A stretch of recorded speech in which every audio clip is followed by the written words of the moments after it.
नमस्कार साथियों, स्वागत है आप सभी का आपके अपने YouTube चैनल ब्राइट फ्यूचर में। आशा है कि आप सब स्वस्थ होंगे। तो आज मैं फिर से आपके लिए लेकर आई हूँ बाल विकास एवं शिक्षा शास्त्र के 25 महत्वपूर्ण प्रश्न। जो भी नए हैं वो मेरे चैनल को सब्सक्राइब करिए ताकि आपको मेरी आने वाली हर एक वीडियो आसानी से मिल सके। और जिन्होंने भी अभी तक मेरी वीडियो को लाइक नहीं किया है तो जल्दी से लाइक का बटन दबा दीजिए, शेयर करिए और कमेंट में ज़रूर बताइएगा कि आपको ये प्रश्न कैसे लगे। मैं आगे भी इसी तरह के 25 प्रश्न हर वीडियो में लेकर आती रहूँगी, जो कि आपके आने वाली टेट वगैरह जो भी परीक्षाएं हैं उसमें आपके लिए बहुत ही ज़्यादा हेल्पफुल रहेंगे। तो आप भी जो भी इम्पोर्टेंट क्वेश्चन वगैरह हैं उन्हें नोट भी करते रहिए ताकि आपके एग्ज़ाम से पहले ये आपके लिए क्विक रिवीजन का कार्य कर सकें। तो चलिए शुरू करते हैं। और जिन्होंने भी इससे पहले की वीडियोज़ नहीं देखी हैं, मैं कहना चाहूँगी कि वो मेरे डिस्क्रिप्शन बॉक्स में जाकर देख सकते हैं। वहाँ पर मैंने उन सभी वीडियोज़ के लिंक शेयर किए हुए हैं। तो देखिए 151वां जो प्रश्न है, निम्न में से कौन सा लक्षण किसी मापक उपकरण के लिए सर्वाधिक वांछनीय है? ऑप्शन देखिए, विश्वसनीयता, वस्तुनिष्ठता, वैधता, मानक। तो इस तरह के इसमें ऑप्शन हैं कि हमें चारों ही जो ऑप्शन है वो इसमें सही लग रहे हैं, लेकिन इसमें से केवल एक ही ऑप्शन ऐसा है जो इसका सही उत्तर है। तो इसका जो सही आंसर है किसी भी मापक उपकरण के लिए सबसे ज़्यादा जो महत्वपूर्ण इसमें ऑप्शन है वो है ऑप्शन नंबर बी, वैधता होनी चाहिए उस मापक उपकरण की। तो सबसे पहले हम जानते हैं कि वैधता क्या होती है।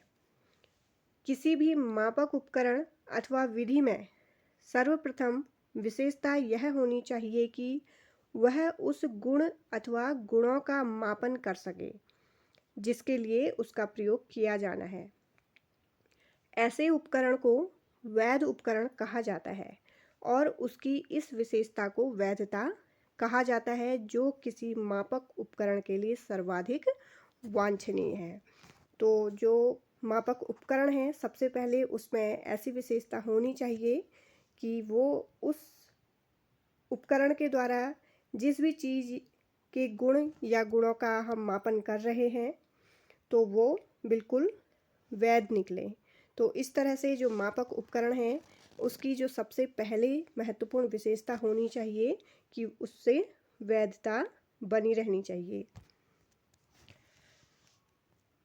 152वां प्रश्न देखिए, थर्स्टन तथा लिकर्ट निम्न में से किसके मापन से संबंधित हैं? बुद्धि से संबंधित हैं, मूल्य से, अभिवृत्ति से या व्यक्तित्व से?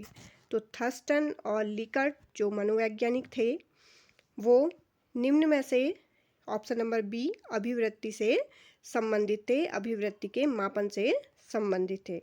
तो अभिवृत्ति किसे कहा जाता है? देखिए, अभिवृत्ति को हम इंग्लिश में एटीट्यूड भी कहते हैं। इसका अर्थ किसी व्यक्ति, वस्तु, विचार या स्थिति के प्रति सकारात्मक या नकारात्मक मानसिक स्थिति, दृष्टिकोण या नज़रिया होता है जिसमें भावनाएं, विश्वास और व्यवहार करने की प्रवृत्ति शामिल होती है, जो उसके कार्यों को दिशा देती है और उसे स्वीकार या अस्वीकार करने का भाव पैदा करती है। यह एक सीखी हुई प्रतिक्रिया होती है जो जीवन में सफलता और सामाजिक व्यवहार को बहुत ज़्यादा प्रभावित करती है। तो जो अभिवृत्ति होती है वो एक तरह से हम दृष्टिकोण कह सकते हैं या नज़रिया कह सकते हैं किसी वस्तु या व्यक्ति के लिए, और इसमें भावनाएं, देखिए, विश्वास, व्यवहार करने की ये प्रवृत्तियां शामिल रहती हैं जो कि उसके कार्यों को दिशा निर्देश देती है। तो जो थर्स्टन और लिकर्ट थे वो अभिवृत्ति के मापन से संबंधित थे कि अभिवृत्ति का मापन किस तरह से किया जाए। 153वां प्रश्न देखिए, उत्सुकता परीक्षण निम्न में किसका घटक है? सृजनात्मकता का, रुचि का, अभिप्रेरणा का या बुद्धि का? तो उत्सुकता परीक्षण निम्न में से ऑप्शन नंबर ए सृजनात्मकता का ये एक घटक है। और देखिए, मनोवैज्ञानिक बेरोन ने जो सृजनशील बालक होते हैं जिनकी सृजनात्मकता उन्होंने बताई थी कि क्या क्या उनकी विशेषता रहती है सृजनात्मकता में, सृजनशील बालकों की क्या क्या विशेषताएं होती हैं। तो उसमें देखिए, पहला उन्होंने बताया विशेषता, स्वतंत्र निर्णय लेने की क्षमता होती है सृजनशील बालकों की। दूसरा है, वे जटिल समस्याओं में रुचि दिखाते हैं, उनसे वो भागते नहीं हैं। जो सृजनशील बालक होते हैं वो हमेशा कोई भी मुश्किल समस्या को हल करने में अपनी रुचि ज़्यादा दिखाते हैं। तीसरा उन्होंने विशेषता बताई कि एक साथ वो अनेक समस्याओं पर ध्यान केंद्रित करने की उनकी क्षमता रहती है। चौथा है, मौलिकता से परिपूर्ण रहते हैं ऐसे बच्चे। और पांचवा देखिए, उत्सुकता रहती है उसमें। सृजनशील जो बालक होते हैं उनमें क्या पाई जाती है? उत्सुकता, किसी भी कार्य को करने के लिए या किसी भी समस्या को हल करने में के लिए उनमें उत्सुकता दिखती है। तो उत्सुकता इसीलिए सृजनशीलता का मापक एवं परीक्षण है। 154वां प्रश्न, गैग ने निम्न में किससे संबंधित है? ऑप्शन है अधिगम का श्रेणी क्रम से, बी है अधिगम के सिद्धांत से, सी है अधिगम के मूल्यांकन से, डी है अधिगम का प्रबंधन करने से। तो सही आंसर है इसमें ऑप्शन नंबर ए, अधिगम का श्रेणी क्रम करने में। गैगने का संबंध अधिगम का क्षेत्रीय श्रेणी क्रम से है। गैगने द्वारा लिखित किताब द कंडीशन ऑफ लर्निंग में इन्होंने सीखने के मूल 8 प्रकारों का वर्णन किया है, जिसमें सीखने का क्रम श्रृंखलाबद्ध है। तो इन्होंने देखिए अधिगम का श्रेणी क्रम से ये संबंधित हैं गैगने, जिसमें इन्होंने सीखने के 8 प्रकारों का वर्णन किया है, जो कि बिल्कुल क्रमबद्ध, जो कि श्रृंखलाबद्ध रूप से इन्होंने इसका वर्णन किया है। इस श्रृंखला के अंतर्गत सबसे ऊपर समाधान और सबसे नीचे सांकेतिक सीखना है। तो बिल्कुल श्रेणी क्रम में इन्होंने अधिगम का उसे बांटा है, अधिगम को बिल्कुल श्रेणी से क्रमवार बांटा है। और सबसे पहले इसमें समाधान है और सबसे नीचे सांकेतिक सीखना है। इस श्रृंखला की मुख्य विशेषता यह है कि यह सरल से जटिल होती है। 55वां प्रश्न देखिए, निम्नलिखित में से स्मरण करने की कौन सी विधि है? याद करने की इसमें कौन सी विधि है? पहला है मिश्रित विधि, दूसरा है विचार साहचर्य विधि, तीसरा है ए और बी दोनों, और डी है उपरोक्त में से कोई नहीं। सही आंसर, इसका आंसर है ऑप्शन नंबर सी, ए और बी दोनों। तो देखिए, ए यानी कि मिश्रित विधि और विचार साहचर्य विधि, ये दोनों ही विधियां बच्चों को कोई भी चीज़ स्मरण करने की सबसे अच्छी विधियां हैं। मिश्रित विधि एवं विचार साहचर्य विधि दोनों स्मरण की मुख्य विधियां हैं। मिश्रित विधि में पहले पूरे पाठ को प्रारंभ से अंत तक पढ़ाया जाता है, फिर उसे खंडों में बांटकर उनको याद किया जाता है। जो मिश्रित विधि है उसमें सबसे पहले बच्चा क्या करता है, पूरे पाठ को अंत तक पढ़ता है और फिर उसे खंडों में बांटकर उसे याद करता है। अंत में पूरे पाठ को प्रारंभ से अंत तक फिर पढ़ा जाता है। तथा विचार साहचर्य विधि में क्या करते हैं, देखिए, कक्षा के सभी विद्यार्थी आपस में एक दूसरे से प्रश्न के उत्तर पूछकर पाठ को स्मरण रख सकते हैं। तो जब बच्चे आपस में विचार अपने एक दूसरे को बताते हैं तो विचार साहचर्य विधि कहा जाता है इसे। और इस विधि के द्वारा भी बच्चों को प्रश्नों का उत्तर बहुत जल्दी याद हो जाता है। कभी कभी बच्चे अपनी क्लास में ही इसी तरह से क्वेश्चन आंसर याद करके पूरी चीज़ मैम को या टीचर को अपने सुना देते हैं। तो 156वां प्रश्न देखिए, बुद्धि का तरल मोजेक मॉडल किसने दिया था? ए कैटल ने, थर्स्टन ने, गिलफोर्ड ने या स्पीयरमैन ने। तो बुद्धि का जो तरल मोजेक मॉडल है वो दिया था ऑप्शन नंबर ए, कैटल ने। बुद्धि का तरल मोजेक मॉडल अर्थात तरल ठोस बुद्धि सिद्धांत कैटल द्वारा दिया गया था। कैटल के अनुसार बुद्धि के दो महत्वपूर्ण, देखिए यहाँ पर वृद्धि नहीं है, यहाँ पर बुद्धि है। बुद्धि के दो महत्वपूर्ण तत्व क्रमशः कौन कौन से होते हैं? तरल बुद्धि और ठोस बुद्धि होते हैं। तरल बुद्धि को तर्क के आधार पर समस्या को हल करने की योग्यता के रूप में परिकल्पित किया गया, जबकि ठोस बुद्धि को शिक्षा, प्रशिक्षण, एवं अनुभव पर आधारित ज्ञान के आधार पर परिकल्पित किया गया था। देखिए यहाँ पर हम तरल बुद्धि को एक दूसरे तरह से भी समझ सकते हैं कि इसमें तरल बुद्धि में क्या होता है कि किसी नई परिस्थिति में जब बच्चा दिमाग लगाकर समस्या का समाधान निकालता है, जब उसके पास कोई नई स्थिति ऐसी होती है जिसमें वो अपना दिमाग लगाता है और समस्या का समाधान ढूंढता है, तो उसे तरल बुद्धि बोला जाता है, ऐसी बुद्धि को। और इसमें देखिए उदाहरण अगर हम दें तो किसी पहेली को जैसे हल करना है, कोई नई पहेली बच्चे के सामने रखी जाए तो वो पहेली के आधार पर उसका हल निकालता है। और अगर गणित में कोई नई समस्या से संबंधित कोई प्रश्न है तो बच्चा उसको क्या करेगा, अपना दिमाग लगाकर उस प्रश्न को सॉल्व करने की कोशिश करता है। और पहली बार जैसे बच्चे के सामने कोई मशीन रखी जाए तो या फिर कोई भी नई ऐसी टेक्नोलॉजी की नई चीज़ की वस्तु रखी जाए तो उसमें बच्चा अपना दिमाग लगाकर उसे चलाने की कोशिश करता है। तो इस तरह के जो उदाहरण हैं वो सब तरल बुद्धि में आते हैं। दूसरा है इसमें देखिए ठोस बुद्धि। तो ठोस बुद्धि को हम क्या कहेंगे कि जैसे पहले से जब बच्चा सीखा हुआ उसका ज्ञान होता है और जो उसका अनुभव होता है, तो जो पहले से उसने प्रशिक्षण लिया हुआ है और अनुभव है, तो उसका प्रयोग करके जब बच्चा किसी चीज़ को हल करने की कोशिश करता है तो वो ठोस बुद्धि के अंतर्गत आती है ऐसी बुद्धि।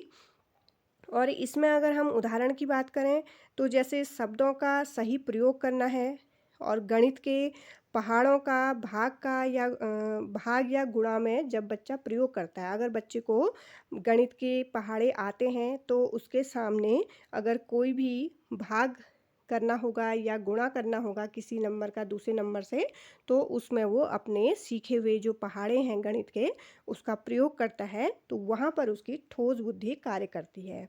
तो इस तरह से अब आपको तरल बुद्धि और ठोस बुद्धि समझ में आ गई होगी, जिसका कि किसने दिया है, कैटल ने। ये सिद्धांत किसने दिया है, कैटल ने। 157वां प्रश्न देखिए, बच्चे के संज्ञानात्मक विकास हेतु उत्तम स्थान है। पहला खेल का मैदान, सभागार, घर, विद्यालय एवं कक्षा का वातावरण। तो इसका सही आंसर है जो कि बच्चे के संज्ञानात्मक विकास हेतु सबसे अच्छा स्थान है, ऑप्शन नंबर डी, विद्यालय एवं कक्षा का वातावरण, जहाँ पर बच्चा क्या करता है, संवेदी सूचनाओं को ग्रहण कर उसका रूपांतरण और विस्तारण करता है। अगला प्रश्न देखिए, 158वां प्रश्न है, अभिप्रेरणा के स्रोत कौन कौन से हैं? आवश्यकता, प्रेरक, चालक, इच्छा। सही आंसर है ऑप्शन नंबर ए, आवश्यकता। अभिप्रेरणा के जो स्रोत हैं वो आवश्यकता है। अभिप्रेरणा का जो मूल स्रोत है वो आवश्यकता होती है। अभिप्रेरणा का तात्पर्य किसी कार्य करने की उत्सुकता, प्रेरित होना है।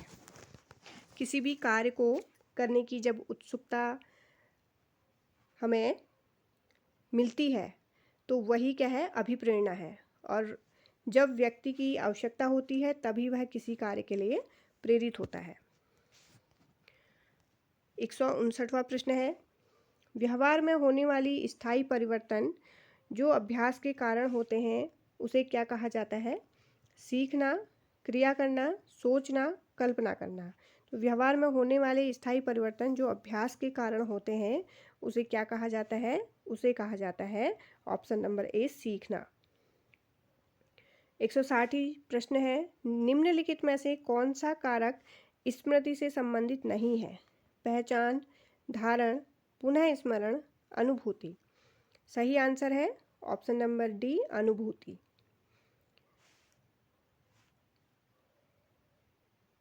161वां प्रश्न, मैस्लो के अभिप्रेरणा सिद्धांत को कहा जाता है? आवश्यकता का सिद्धांत, शारीरिक सिद्धांत, दृढ़ इच्छा शक्ति सिद्धांत, अंतर्नोद सिद्धांत। तो सही आंसर है ऑप्शन नंबर ए, आवश्यकता का सिद्धांत ही मैस्लो के अभिप्रेरणा सिद्धांत को कहा जाता है।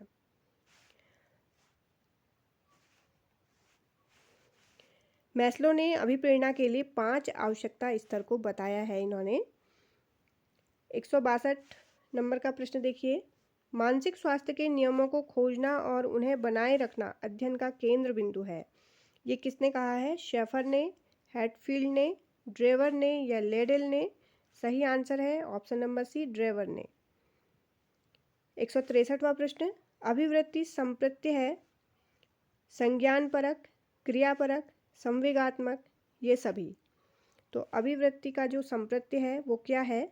वो है ऑप्शन नंबर डी, ये सभी। तो अभिवृत्ति के अंतर्गत क्या है? संज्ञान, क्रिया और संवेग, ये सारी चीजें आती हैं।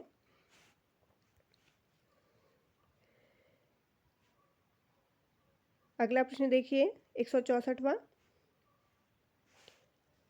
प्रॉब्लम पॉसिंग क्या है?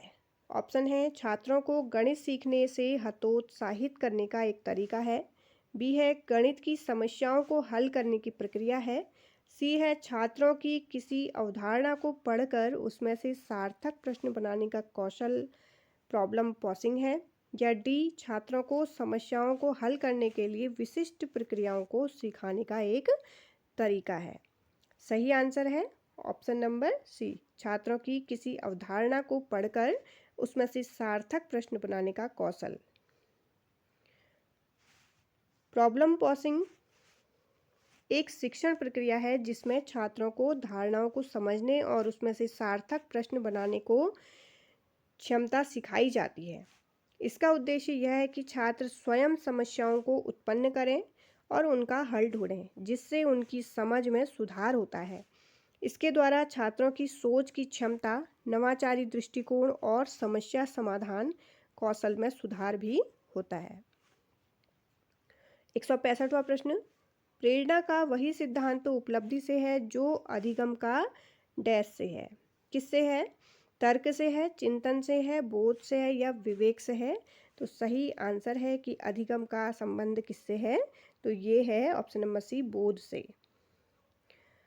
166वां प्रश्न देखिए, थॉर्नडाइक के व्यक्तित्व के वर्गीकरण का आधार है शारीरिक गठन और शक्ल सूरत, बी है रचनात्मक और मौलिकता, सी है समायोजन और बुद्धि, तो डी है चिंतन और कल्पना। तो थॉर्नडाइक के व्यक्तित्व का वर्गीकरण का जो आधार है वो है ऑप्शन नंबर डी, चिंतन और कल्पना। 167वां प्रश्न, पाठ्यक्रम का संबंध लैटिन भाषा में क्या होता है? पाठ्यक्रम का जो शब्द है उसका अर्थ लैटिन अर्थ क्या है? ए पाठ्यक्रमों का एक व्यवस्थित समूह, बी है स्नातक स्तर की पढ़ाई के लिए एक पाठ्यक्रम, सी है रथों के लिए एक रेस कोर्स, डी है अध्ययन का क्रम। सही आंसर है पाठ्यक्रम शब्द का लैटिन अर्थ जो है वो है ऑप्शन नंबर सी, रथों के लिए एक रेस कोर्स। पाठ्यक्रम शब्द लैटिन शब्द करिकुलम से लिया गया है जिसका अर्थ है दौड़ का मैदान या रथों के लिए एक रेस कोर्स। यह शब्द शिक्षा के संदर्भ में उपयोग होता है और इसका अर्थ होता है छात्रों के लिए व्यवस्थित शैक्षणिक कार्यक्रम जिसमें विभिन्न विषयों और कौशलों की पढ़ाई होती है।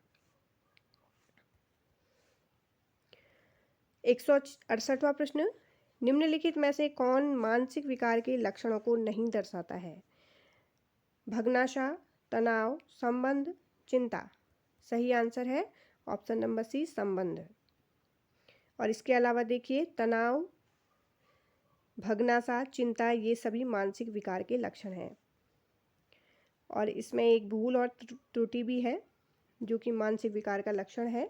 169वां प्रश्न, विकास के किस काल को अत्यधिक दबाव और तनाव का काल कहा गया है?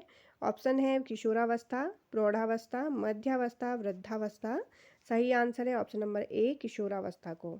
और इसमें देखिए स्टैनले हॉल ने इसमें परिभाषा भी दी है किशोरावस्था के लिए कि किशोरावस्था संघर्ष, तनाव, तूफान एवं विरोध की अवस्था होती है। ये अधिकतर आता है कि ये जो परिभाषा है किसकी है? तो ये है स्टैनले हॉल की। 170वां प्रश्न, पावलोव ने सीखने के अनुबंधन प्रतिक्रिया सिद्धांत का प्रतिपादन डैश पर प्रयोग करके किया था? खरगोश पर, चूहे पर, कुत्ते पर या बिल्ली पर? सही आंसर है ऑप्शन नंबर सी, कुत्ते पर। पावलोव ने सीखने के अनुबंधन प्रतिक्रिया सिद्धांत का प्रयोग कुत्ते पर किया था। इस सिद्धांत में उद्दीपक तथा अनुक्रिया के बीच एक सहचर्य स्थापित होना दिखाया गया है। अर्थात अनुबंध एक ऐसी प्रक्रिया है जिसके द्वारा उद्दीपक तथा अनुक्रिया के मध्य एक सहचर्य स्थापित होता है। 171वां प्रश्न, सीखने के वक्र ये किसके सूचक हैं? सीखने के वक्र, पहला है सीखने की प्रगति के सूचक हैं, बी है सीखने की मौलिकता के सूचक हैं, सी है सीखने के गत्यात्मक स्वरूप के सूचक हैं, डी है सीखने की रचनात्मकता के सूचक हैं। सही आंसर है ऑप्शन नंबर ए, सीखने की प्रगति के ये सूचक हैं। सीखने का वक्र सीखने की प्रगति का सूचक होता है। सीखना कभी एक समान नहीं होता, कभी सीखने में अत्यधिक उन्नति होती है तो कभी सीखना मंद हो जाता है और सीखने में अवरोध भी उत्पन्न होता है। मनोवैज्ञानिकों ने इसी आधार पर अधिगम का मापन रेखा चित्र खींचकर करते हैं और इसे ही सीखने का वक्र कहा जाता है। 172वां प्रश्न, अध्यापन के समय अध्यापक को निम्नलिखित में से किसका सर्वाधिक ध्यान रखना चाहिए? विषय वस्तु का, विद्यार्थियों की आयु का, वैयक्तिक भिन्नता का, विद्यार्थियों की पारिवारिक पृष्ठभूमि का। सही आंसर है ऑप्शन नंबर सी, वैयक्तिक भिन्नता का। शिक्षक को छात्रों के वैयक्तिक भिन्नता की जानकारी होना अति आवश्यक है। वैयक्तिक भिन्नता के कारण छात्रों में बुद्धि स्तर, समझ का स्तर भिन्न भिन्न होता है। इस जानकारी के आधार पर शिक्षक अपना अधिगम कार्य अच्छी तरह से चला सकता है तथा अधिगम कार्य सफल होता है। तो सभी बच्चों की जो भी वैयक्तिक भिन्नता होती है उसमें उसे ध्यान में रखकर ही बच्चों को अलग अलग तरीके से क्लास में समझाते हैं टीचर, और उसमें वो बहुत सफल भी होते हैं। टीचर बहुत उन्हें समझाने के तरीके हर बच्चे के लिए वो अलग अलग तरह से प्रयोग भी करते हैं क्लास में। 173वां प्रश्न देखिए, कुर्ट लेविन के अनुसार समूह में जो परिवर्तन होते हैं उन्हें क्या कहा जाता है? पहला है परस्परता कहते हैं, बी है रचनात्मकता कहते हैं, सी है गतिशीलता कहते हैं और डी है संगति कहते हैं। सही आंसर है ऑप्शन नंबर सी, गतिशीलता कहा जाता है इसे। 174वां प्रश्न, मानसिक स्वास्थ्य और डैश में घनिष्ठ संबंध है। पहला अभिवृत्ति का, स्वीकार्यता का, बचने का या समायोजन का। सही आंसर है इसमें ऑप्शन नंबर डी, समायोजन में घनिष्ठ संबंध पाया जाता है।